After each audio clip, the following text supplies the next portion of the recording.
बिस्मिल्लाहिर्रहमानिर्रहीम। एक नई वीडियो के साथ हाजिर खिदमत हूँ। आज की वीडियो नहायत अहम है क्योंकि आपको ऐसे जुमलों से वास्ता पड़ता है जिनमें काश का इस्तेमाल हुआ होता है। आपने भी बाज़ दफ़ा काश इस्तेमाल किया होगा। काश वो मेरा दोस्त होता। इसमें एक ख्वाहिश का इजहार किया गया है। ठीक है।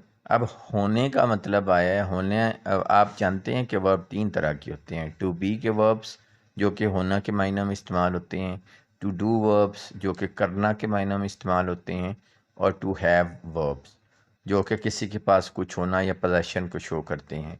तो इस सेंटेंस में काश वो मेरा दोस्त होता होने का मतलब आया है। अगर कोई ऐसा सेंटेंस आए जिसमें होने का मतलब पाया जाए तो वुड दैट के साथ आपने क्या लगा देना है, would that he were my friend. याद रखिएगा कि इस स्ट्रक्चर में वुड दैट के स्ट्रक्चर में वाज नहीं आ सकता, वर आ सकता है या हैड बीन आ सकता है। ठीक है।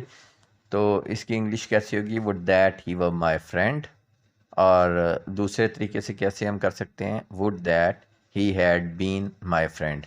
आपने नोट किया होगा कि वर की जगह दूसरे सेंटेंस में हैड बीन आ गया है। ठीक है।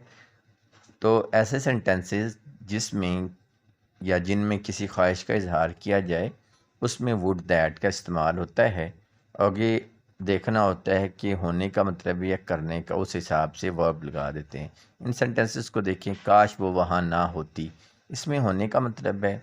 दो तरह से इसको इंग्लिश में हम चेंज कर सकते हैं, would that she were not there या would that she had not been there.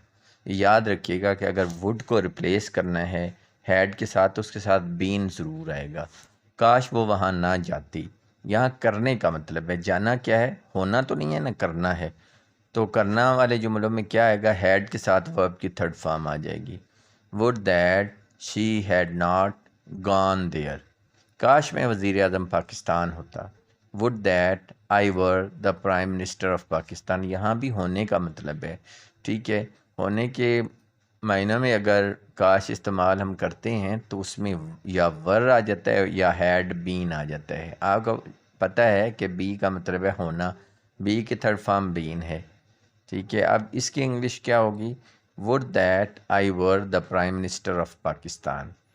आप अच्छी तरह से समझ गए होंगे कि काश को हम किस तरह से इस्तेमाल करते हैं। एक बार फिर मैं आपको बता दूं कि काश अगर किस सेंटेंस में आए तो वुड दैट का इस्तेमाल होता है, और उसके बाद हमने ये देखना होता है कि करने का मतलब है या होने का मतलब है। उस हिसाब से वर्ब की थर्ड फॉर्म इस्तेमाल करते हैं। वाज इन सेंटेंसेस में कभी भी नहीं आ सकता है, चाहे सब्जेक्ट कुछ भी हो। और सेंटेंसेस देख लें, काश वो मैच जीत जाते, इसमें करने का मतलब है। ठीक है। होने का मतलब नहीं है, जीतना कुछ कुछ करना होता है। Would that they had one the match. आप देख सकते हैं कि हैड के साथ विन के थर्ड फॉर्म वन लगाई हुई है। ठीक है। नेक्स्ट है, काश वो आज आ जाए। ये ऐसी ख्वाहिश है जो पूरी हो सकती है।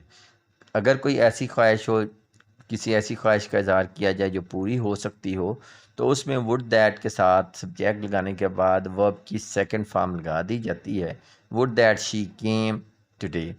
बहुत सारी बुक्स में ये स्ट्रक्चर आया हुआ है। आप ये अगर रिसर्च करेंगे तो कहीं ना कहीं ये स्ट्रक्चर आपको मिल जाएगा। नेक्स्ट है, काश मैं अमीर होता।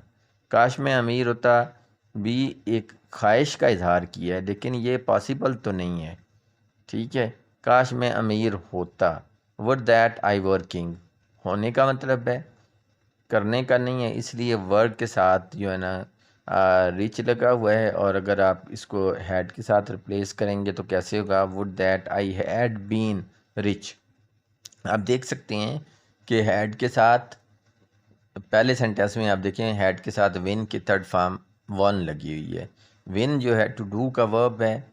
और आप लास्ट सेंटेंस में देख सकते हैं would that I were rich, इसकी जगह दूसरा अगर हम हैड में बदलेंगे तो क्या होगा, would that I had been, be की थर्ड फॉर्म बीन लगा देंगे, would that I had been rich.